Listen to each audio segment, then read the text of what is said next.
Filmées par la caméra d'un policier ukrainien, ces images montrent le chaos juste après une attaque de drone russe. Une école maternelle de Kharkiv a été touchée ce mercredi. Bilan, 1 mort et 7 blessés.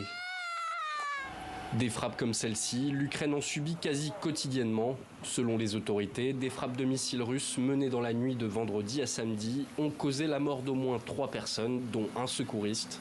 Ce soir-là, seuls 4 des 9 missiles lancés avaient été interceptés par la défense antiaérienne. Pour tenter d'enrayer la machine de guerre russe, la coalition des volontaires, une trentaine de pays soutiens de Kiev, s'est réunie une nouvelle fois à Londres. Sur place, le président ukrainien a continué de plaider pour l'obtention de certains missiles longue portée. La capacité à longue portée renforce directement la diplomatie.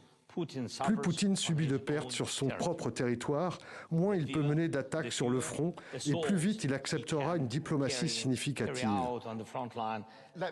Le Premier ministre britannique Keir Starmer a annoncé un plan clair pour aider l'Ukraine d'ici la fin de l'année, avec l'idée d'accroître la pression sur Moscou, notamment en matière économique. Nous allons agir pour retirer le pétrole et le gaz russe du marché mondial. La semaine dernière, le Royaume-Uni est devenu le premier pays à sanctionner toutes les grandes compagnies pétrolières russes. Mercredi, les États-Unis ont pris la décision de se joindre à nous, tandis que l'Union européenne a adopté de nouvelles sanctions. Nous sommes en train d'étouffer la machine de guerre russe.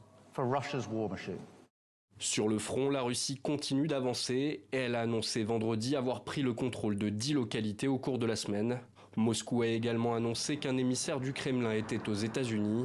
Kirill Dmitriev, un spécialiste des questions économiques, a été missionné pour tenter de rétablir le dialogue avec Washington, 2 jours après l'annonce de nouvelles sanctions sur les hydrocarbures, pour amener Moscou à mettre fin à la guerre en Ukraine.